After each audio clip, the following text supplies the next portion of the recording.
여러분, 우리가 하나님 앞에 간절히 기도했는데 응답이 없거나 또 열심히 기도했는데 전혀 다른 방향으로 응답이 왔을 때 얼마나 속상하고 억울하고 또 야속하고 답답하고 갑갑합니까? 그러나 기도 응답이 바로 오는 것도 하나님의 은혜고, 늦게 오는 것도 하나님의 은혜고, 안 오는 것도 하나님의 은혜고, 오는 것도 하나님의 은혜고. 우리 박동철 집사 어저께 이제 여름도 되고 교회 목회자들 대접하겠다고 아침에 일어나더니 문자가, 카톡 문자가 왔어요. 그래가지고 바로 응답을 했죠. 조회하고 오늘 밥 못 먹을 사람만 손들어봐라 했더니 3명인가 4명 손들고 나머지는 다 먹을 수 있다고 그러더라고요. 그래서 지호 삼계탕 가가지고 아주 거하게 삼계탕 하나씩 주고, 그 삼계탕 18,000원씩입니다. 어디서 12,000원짜리 삼계탕만 먹어보고 뭐 별거 아니면 좀 해봐요. 자기들은 평생 가도 주의 종절 대접도 한번 못 해보면서 그래가지고 그걸 하고 거기다가 또 곁들여서 닭발, 그래가지고 아주 그냥 불닭발을 해가지고 화끈하게 한번 좀 먹어보자. 또 그걸 또 추가로 해서. 그런데 내 앞에서 식사를 하면서 간증을 하는 게 이 얘기였어요. 그래서 이거 좀 나누게 하자. 어제 저녁에 제가 들어와가지고 늦게 송요한 목사님한테 저기 하다 얘기해서 이거 영상을 좀 땄으면 좋겠다. 밤중에 뉴스 다 끝난 뒤에 한 거예요. 전 뉴스 보면 참 재밌는 말 나와요. 저번 주에 이렇게 나와요. 저번 주가 뭡니까? 이 뉴스 대본 쓴 사람이 지난주지에 저번 주는 그전 주 같아, 꼭 느낌이. 이게 어저께 뉴스 한 사람은 오리지널 멍청도야, 멍청도. 나이도 젊어. 근데 어쩌면 그렇게 멍청한 사투리를 쓰고 있는지. 오늘 2부 때 우리 형님 형 좀 봤어요. 왜냐하면 자기네 교회 예배하고 2부 때는 우리 형수님 권사님하고 형님 장로님하고 꼭 이 예배를 라이브로 들어요. 그래가지고 내 동생 장로도 마찬가지고. 그런데 우리 형님이 어쩌나 이렇게 충청도 사투리를 아직도 그렇게 쓰는지. 그래가지고 저 이번에 말이야 추석 때는 저기 해가지고 저기 하는 게 나을 것 같아, 저기 해야 될 것 같아. 그래서 아니 뭘 저기 해요? 저 저기 해서 저기 한 것 같아. 저기가 뭔데요? 그 저기를 알아듣는 내가 참 신통한 거야 이게. 오늘 자기 형 흉본다고 그랬을 거야 아마. 그런데 또 전라도 사람들은 말 막히면 거시기야. 저 목사님 거시기 해가지고 거시기 했습니다. 뭐 거시기야? 거시기가 뭐. 옛날에 우리 김제 김모 집사라고 있었는데 이 사람은 말만 하면 거시기로 시작해서 거시기로 끝나. 이 건축을 하는데 목사님 저 거시기 해가지고 거시기해서 이 양반아 뭐가 거시기야? 그 거시기 합니다. 뭐. 충청도는 말 막히면 저기야. 그런데 내 조카가 이제 40 몇 살인가 되는데 그러면 젊은 친구 아니에요. 그런데 지 아들 돌 아는데 늦게 이제 결혼해가지고 아들 낳는데, 그런데 그러는 거예요. 삼촌 식당을 뭐 정하는데 그래서 내가 이제 쭉 나비들을 안내해 줬어요. 그랬더니 그러세요 삼촌? 그러면 엄니하고 아버지하고 상의해가지고 전해준대. 충청도 사람들은 어머니를 엄니 하거든요. 이걸 또 여러분 충청도 사람들은 아주 말이 빨라요. 어머니를 딱 줄여가지고 엄니하면 끝나는 거야. 그래서 충청도 사람들은 개고기 먹는 게 아주 간단해. 개혀? 그러면 그러면 끝난 거야. 뭐 할 거야? 이것도 할겨? 안 할겨? 좋은겨? 나쁜겨? 전부 이래. 그래서 옛날에 멍청도지, 멍청도는 말은 해도 행동이 빠르다고 그랬어요.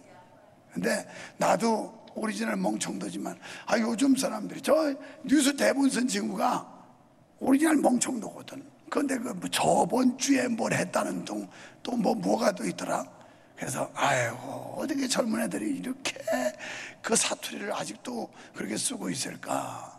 나 멍청도지만요, 난 표준말을 잘 쓰는 사람이거든. 원래 사람이 표준같이 생겼잖아요. 그래서 우리 박 집사님이 저기서 노총각이야. 노총각. 뭐 30대 후반에 좀 괜찮은 여성 있으면 소개해봐요. 소개팅 해줄 테니까. 그런데 상당히 능력이 있어요. 일본어를 유창하게 하고 영어를 유창하게 하고 다 자기가 노력해서 공부해가지고, 그래서 반도체의 이 전문가인데 얼마 전에 저한테 그러는 거, 일본 출장 간 것도 몰랐는데, 목사님 자기 상사가 어떻게 갈구는지 도저히 직장 생활을 못하겠대. 그래서 사표 내려고 그러는데, 그래서 사표를 왜 내냐고, 당신같이 능력자가 실력으로 붙어까지 거. 그러더니 안 되겠다고. 그러더니 어느 날 문자가 왔어요. 목사님, 제가 이직을 해가지고 그래서 일본에 와서 지금 출장을 3개월 하는데, 오늘 유튜브 설교를 들으면서 예배 참석했는데 오늘 말씀에서 큰 은혜 받았습니다. 쭉 나와서 일본 출장한 걸 아는 거예요. 저런 경우 예배를 사모하고 기왕이면 시간을 조정해서 한 번이라도 예배할 수 있다면 하겠다고 했는데, 아니 하나님이 계시면 안 되는 것도 되게 해주는 거 아니에요?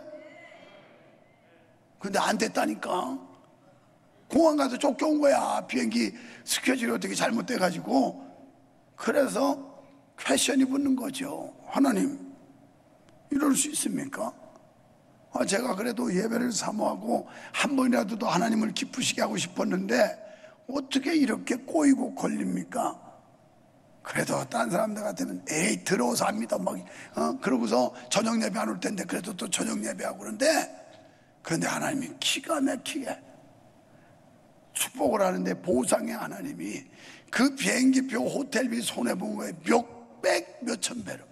지금 들으니까 마치 하만이 모르드게를 시샘해가지고 장대에 달려고 하다가 하만이 지가 목에 달린 것처럼 결국 우리 박동철 집사를 하나님이 은총과 축복을 주었는데, 미국 본사의 사장이 그럼 나하고 직접 일하자 해가지고 한국 법인 자기 회사를 만들고, 그러면서 수입도 여러분 엄청나게 받아요. 엄청나게 받아.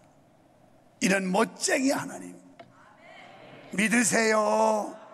그 쪼잔한 하나님 믿지 말고 이런 살아 역사하셔서 우리가 믿음으로 행하면, 하나님 사랑하면 하나님께서 반드시 보상하시는 그 하나님, 이런 하나님 믿으시기 바랍니다. 옆에 사람 보고 예배 목숨 걸읍시다.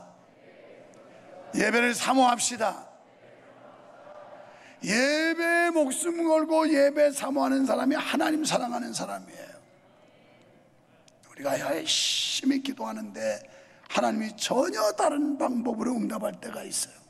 예레미야가 나라와 백성을 위해서 열심히 기도했습니다. 그런데 하나님이 주시는 응답이라고는 기도하지 말아라, 기도 안 듣는다. 내 기도를 안 듣는다는 게 아니라 너가 하는 그 기도에 내가 응답할 수 없다. 내 백성이 너무 사악하고 간사하고 간악해서 내가 이 백성 더 이상 내가 뜻을 돌이킬 수 없다. 그래서 예레미야는 지난 15장에서 적절히 낙심이 된 거예요. 하나님, 이 백성 불쌍히 여겨주세요. 이 나라 구원해 주세요. 그러다가 15장 19절 이하에 가서 하나님께서 그에게 위로를 주세요. 예레미야야, 그러나 내가 악인과 선인을 싸잡아서 심판하지는 않는다. 악인과 선인을 반드시 구별한다. 그리고 내가 너와 함께한다. 내가 너를 떠나지 않는다.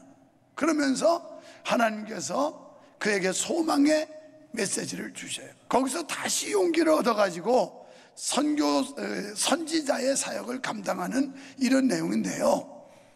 여러분, 앞서서 예레미야의 전서에서 예레미야는 12편의 설교를 했다고 말씀드렸어요. 그 중에 오늘 본장 16장은 7번째 설교입니다.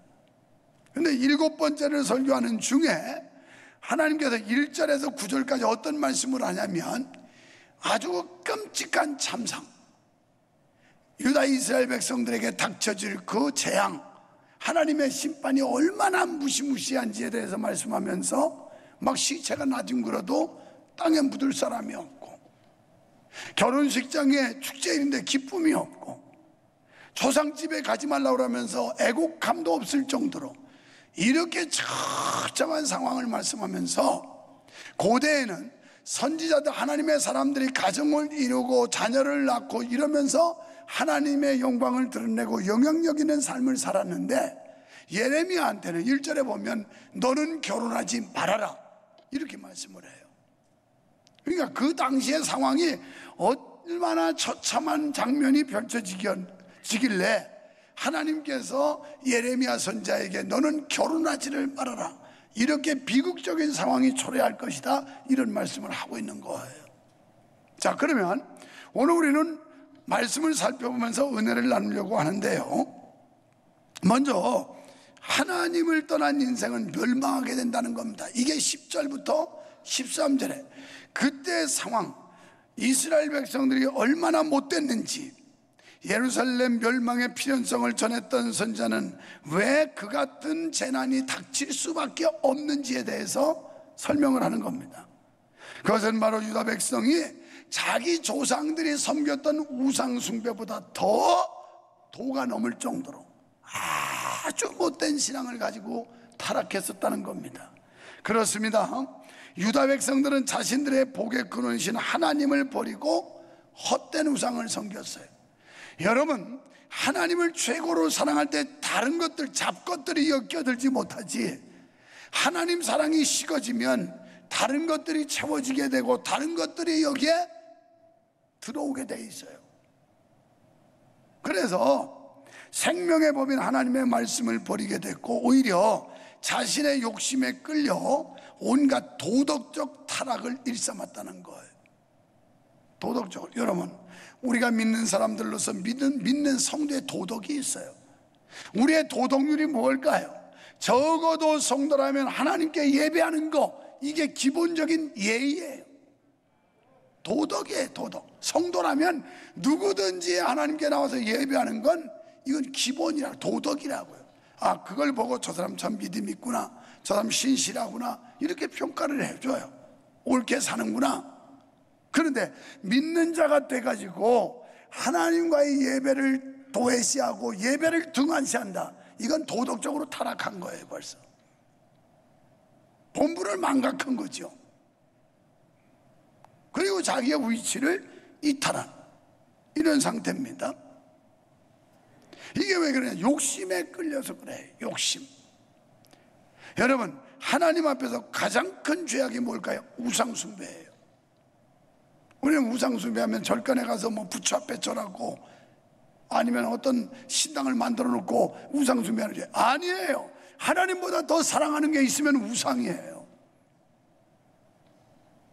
여러분의 직업이 중요하죠. 소중합니다. 그러나 그 직업이 하나님보다 더 사랑하고 있다면 그게 곧 직업병이고 우상이에요. 사업이 귀하지요. 그런데 사업보다, 하나님보다 사업이 우선순위에 있다면 그것도 우상이에요. 여가를 선용하는 거 필요하지요. 그러나 하나님보다 그게 우선이라면 그것도 우상이에요. 물질 매우 귀하죠. 소중합니다. 그런데 물질이 하나님보다 더 소중하게 여긴다면 그것도 우상이에요. 그래서 하나님께서 우리에게 10가지 계명을 주셨는데 그 가운데 첫 번째 계명이 무언가요? 나 외에 다른 신을 섬기지 말라. 이게 첫 번째 계명이에요. 그러니까 하나님만 사랑하라는 거예요. 하나님만 최우선으로, 하나님을 최고로 사랑하라는 거예요. 할렐루야. 그 다음에 돈, 그 다음에 명예, 그 다음에 뭐 다 세상적인 거지, 하나님이 처지면, 뒤로 밀리면 이건 다른 것들이 우상이 된다는 거예요.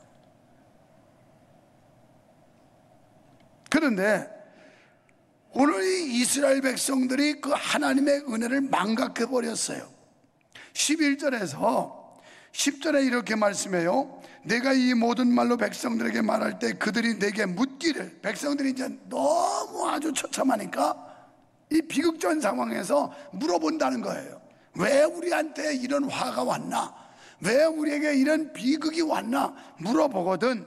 11절에 너는 그들에게 대답하기를 여호와께서 말씀하시되 너희 조상들이 나를 버리고 다른 신들을 따라서 그들을 섬기며 그들에게 절하고 나를 버려 내 율법을 지키지 아니하였음이라. 그런데 너희는 너희 조상보다 더 못됐다, 더 흉악하다. 그러니까 하나님을 버린 거, 하나님의 율법을 떠난 거, 이것이 하나님 앞에 죄라는 거예요. 바로 열조로부터 우상을 섬긴 것과 그 죄를 회개치 아니한 사실이 더욱더 하나님의 노를 격발시킨 것입니다.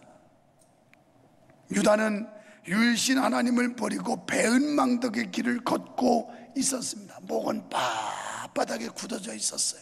교만했다는 얘기죠. 이스라엘 백성은 출애굽시켜가지고 광야 40년 하나님이 지키시고 인도하셔서 가나안이라고 하는 복지에 집어넣습니다. 이 가나안 땅은 이스라엘 백성들이 일군 땅이 아니에요. 거기에 여러 민족들이 살면서 다 개간해서 일궈놓은 그런 이미 젖과 꿀이 흐르는 땅, 그곳으로 인도를 하신 겁니다. 그런데 이걸 하나님의 은혜인 줄 모르고, 하나님께 감사할 줄 모르고, 하나님께 영광 돌릴 줄 모르고, 이제 삶이 부유해지고 안정되고 평안하니까 믿음은 온데간데 없이 사라져버리고, 하나님의 은혜는 상관도 없고 내 재주, 내 멋, 내 능력으로 된다고 착각을 한 거예요. 그래서 하나님을 등지고 등을 돌려버렸어요. 하나님의 말씀을 거역했어요. 오늘 지금 우리의 상태가 이렇지는 않을까요? 두 번째는 회복과 구원의 약속이에요. 이 회복과 구원, 오늘 두 번째밖에 없으니까 긴장하지 마세요. 세 번째는 언제 하나, 걱정하지 말고 편안히 있으셔도 돼요. 자, 우상숭배, 배은망덕 등 불순종으로 인하여 부득불 유다를 심판하신 하나님께서 회복과 구원의 메시지를 주세요. 내가 어쩔 수 없이 너희를 필연적으로 심판은 하지만 그러나 너희를 북방에서부터 다시 끌어낼 것이다, 이런 말씀을 하거든요. 이게 뭐냐면 너희의 죄악으로 인하여, 너희의 과오로 인하여 내가 부득이하게 심판을 한다. 그 심판은 바벨론이라고 하는 나라를 심판의 몽둥이로 쓰셔서 바벨론 70년 포로로 잡혀갈 때 그 상황이 얼마나 처참했는지, 질질질질 포로로 끌려가고 막 죽임을 당하고 바벨론 가서 억압당하고 고통과 위험을 당하고 이러면서 70년을 살아요.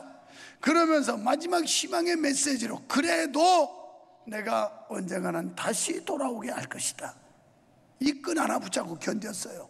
바벨론 가서 70년 살면서 이거 희망, 신락 같은 희망, 이거 하나 붙들고 견뎠다고요. 결국 하나님께서 택한 백성은, 하나님이 구원하시기로 작정된 자는 일시적으로 환난이 오고 매를 때리고 하나님이 심판은 하지만 영원히 버리시지 않는다는 사실을 우리에게 가르쳐주고 있어요. 여러분, 선민 유다 백성에 대한 하나님의 심판은 결코 심판 자체의 목적이 있지 않다는 겁니다. 그 심판은 하나님의 사랑과 관심이 변하지 않았다고 하는 걸 보여주는 겁니다. 하지만 이방 원수들은 심판을 통해 멸망을 이루는데, 이 심판은 심판을 통해 우리 믿는 사람들은 연단을 이루지만, 그런데 궁극적으로 믿지 않는 자들의 심판, 사망이에요. 멸망입니다. 그래서 궁극적으로는 구원의 자리에 이르게 하십니다. 본문에서 하나님 무서운 심판의 메시지 가운데서 회복과 구원을 약속하지요. 그게 15절의 말씀이에요. 그러므로 성도들은 이와 같은 하나님의 은혜와 사랑을 믿을 때 좌절하지 말고 회복과 구원의 날을 소망해야 될 줄로 믿습니다. 하지만 이게 중요해요. 구원과 희망의 위로의 메시지가 있지만, 하지만 회복과 구원으로 나가는 길은 반드시 회개의 눈물 골짜기를 거쳐야 된다는 거예요. 이 회개의 눈물 골짜기를 통과하지 않고는 구원과 인도의 회복이 없다는 거예요. 그러니까 이게 빠를수록 좋은 거예요. 이 회개의 눈물 골짜기를 빨리 건널수록 회복이 빠르고 구원의 날이 앞당겨지지만, 끝까지 버팅기고 고집 부리고 이러면 그만큼 길어진다는 거예요. 늦춰진다는 겁니다.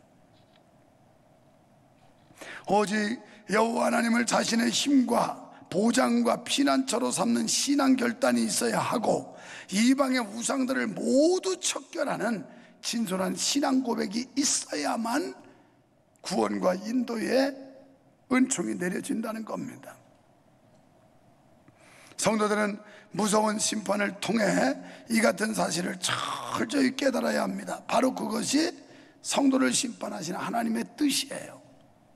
여러분, 우리가 하나님을 떠나는 인생, 겉으로 보기에는 아름다워 보이고 행복해 보여요. 그러나 그거 얼마 못 가요. 일시적인 거예요. 아니, 길게 간다고 합시다. 길게 하나님을 모르고 불신앙 속에서 하나님을 떠나 자기 멋대로 사는 거 길게 간다고 합시다. 길어야 100년이에요 근데 내가 볼 때는 여기 100년 갈 사람 별로 없어요. 90년 가기도 그렇게 쉽지 않아요. 그 전에 다 끝나요. 다 끝나. 그래서 누가복음 15장 11절 이하에 보면 탕자의 비유가 나오는데, 탕자가 아버지의 품을 떠나면 행복할 줄 알았어요.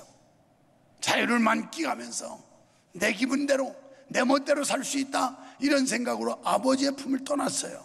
떠나는 순간부터 재앙이었고, 떠나는 순간부터 멸망이었고 비극이었어요. 처음에는 뭐 의기양양 가가지고 흥청망청 막 풀고 썼지요. 그러다가 나중에 얼마나 비참해집니까? 짐승과 같은 생활을 해요. 오늘 예수 믿는 사람들이 하나님을 떠나서 하나님의 말씀에서 불순종하면 그리스도인으로서 존귀하게 살아야 되는데 비참해. 거실거실 초라하게 매가리가 없어가지고 맨날 이래가지고, 나는 아주 매가리 없는 사람들 보면 속이 터져요. 좀 어깨에 힘이 딱 들어가고 두 발에 힘이 딱 들어가서 당당당당 이렇게 좀 살아야 되는데, 그리스도인들이 매가리가 없어가지고 흔해요. 연체동물처럼. 우리 이렇게 살지 말자고요. 살아계신 하나님, 나의 힘이 되신 여호와, 나의 피할 바위가 되시고 산성 되시는 그분과 함께 사는데 당당하게 살아야 되는 거 아니에요? 비실비실 살지 말고. 옛날 개그맨 아주 오래된 분, 비실비실 누구라고 그랬잖아요. 비실비실.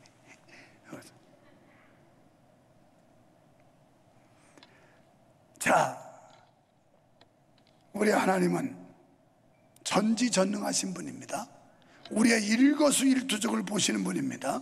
그래서 마태복음 10장 30절에는 이렇게 말씀을 해요. 다 같이, 너희에게는 머리털까지 다 세신 바 되었나니.